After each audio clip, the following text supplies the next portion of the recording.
Hello, this is me waving hello. So my name's Nick, and I've been working pretty much every day on a high fantasy project for little over 2 years now. I don't work, I'm not working hours every day. Today I worked on it maybe 6 hours, but some days I only work, 20 minutes, 10 minutes. But this is a vlog. This is my second vlog about the project.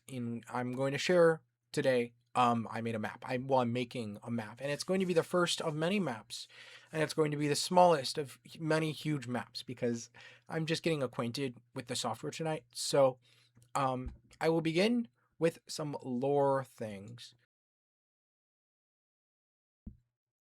So the project began with NaNoWriMo, which is a challenge in which you try to write a novel in a month. And that's how it began, the fantasy project. It was going to be a novel in a month. But after, like a week, I realized I was getting really ambitious and it just would not, it's not possible, right? Um, so what happened was I just started world building, right? Every day, over and over and over and over again. And now I have 85,000 words of world building notes and I haven't started the draft. But I'm getting close. I'm getting really close to finally starting the draft. So I'm doing vlogs to document my process, right? So the story follows three different plot lines. There's a plot line following a legionary in service of Skorechek in service of Skorechek, and she is a legionary in the Legion of the Consecrated Blood, which is the most revered, like the most appreciated, acclaimed. I don't know what the word is. Legion in service of Skorechek, which is the Empire, because they serve the High Priestess specifically. And then another plot line follows a Fey king who wants to go to war with the humans because the humans committed genocide against the Fey. And then there's a plot line about a sellsword who gets cursed and becomes a wraith and then seeks this magic to become human, or at least something better than a wraith, right? So there's different plot lines, and so the map that I've worked on today is relevant to the plot line with the legionary. So the Empire Skorechek is ruled by it was founded and is basically ruled by a priestess called Ildegith. And Ildegith is an Uraldorochten, which is they're a race of, oh, I mispronounced that, Uraldorochta. Uraldorochta, all right. So they're a race of these people, right, that were created by this cosmic entity known as Dorochten. And Dorochten, he's not like it is not a god per se. It kind of functions in the same way we think of a god, but it doesn't seek worship, it doesn't seek followers. It was this, like, it was like all these emotions and feelings and consciousness that emerged of the primordial mess that was the universe.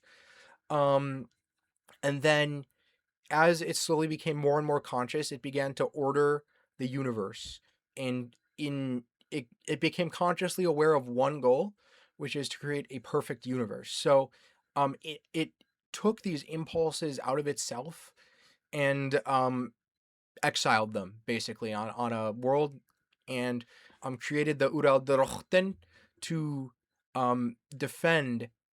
So these impulses became the primordial afflictions, is what they're called, and the Uraldrochten defend the universe by containing the primordial afflictions. And Ildegith actually was expelled from the party, the company of the Uraldrochten, and was basically abandoned, left alone with the primordial affliction to fend for herself. So she made a deal with the primordial affliction in which she would just conquer, right? Start an empire and conquer and get as many people to follow and worship it as possible.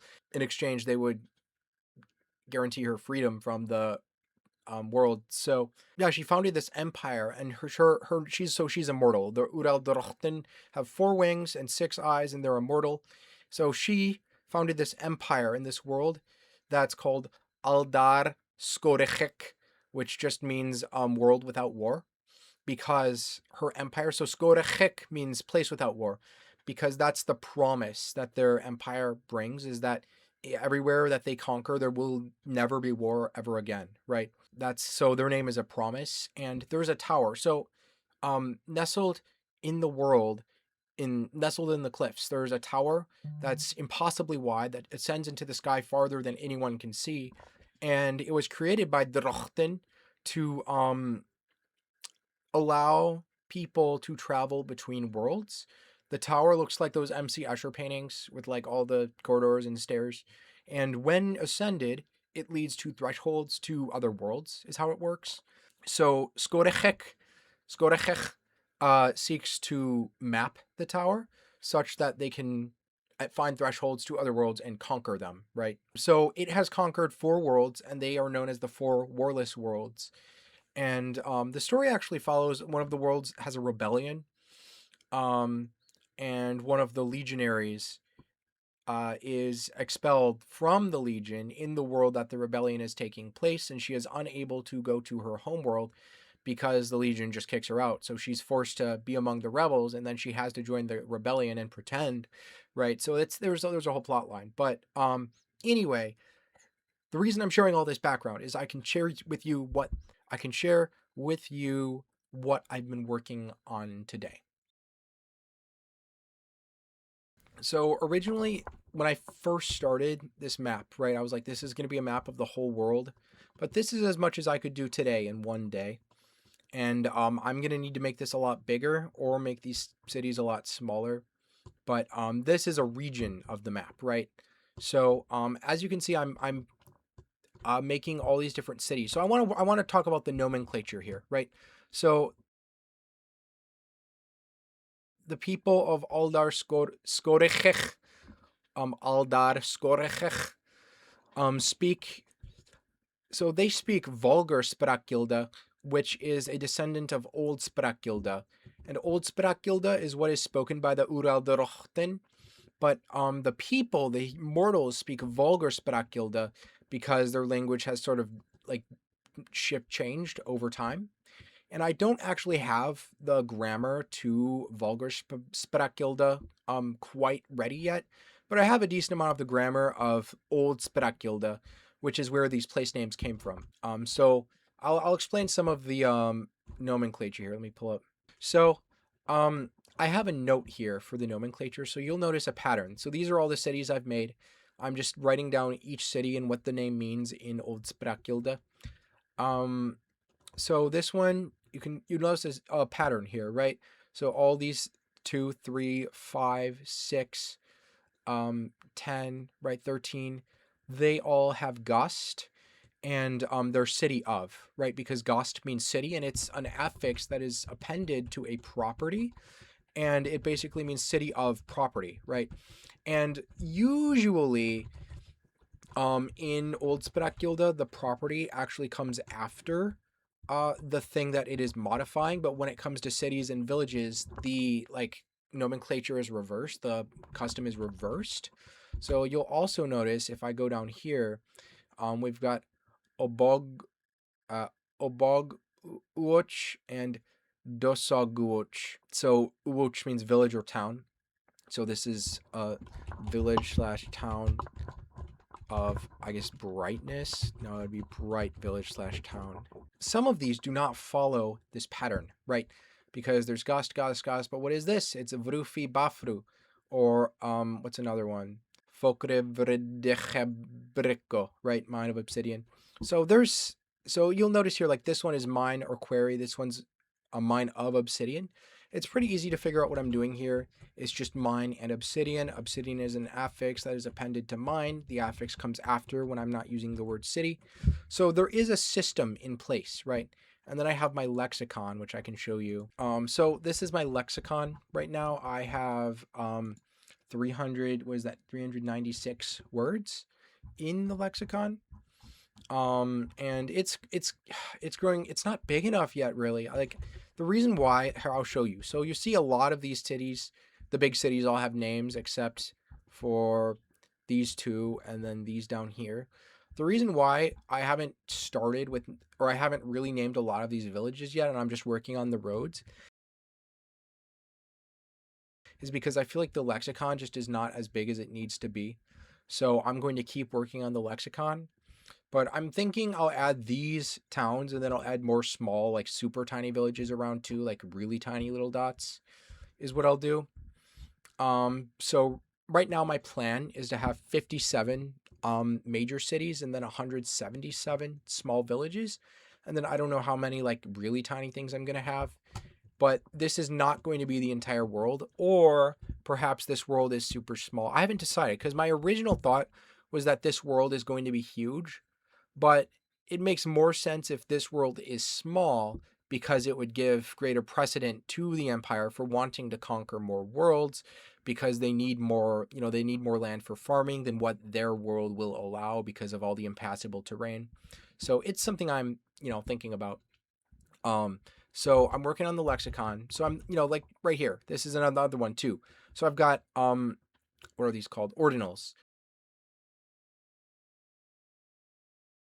So orma otha eda, orma otha eda yarda.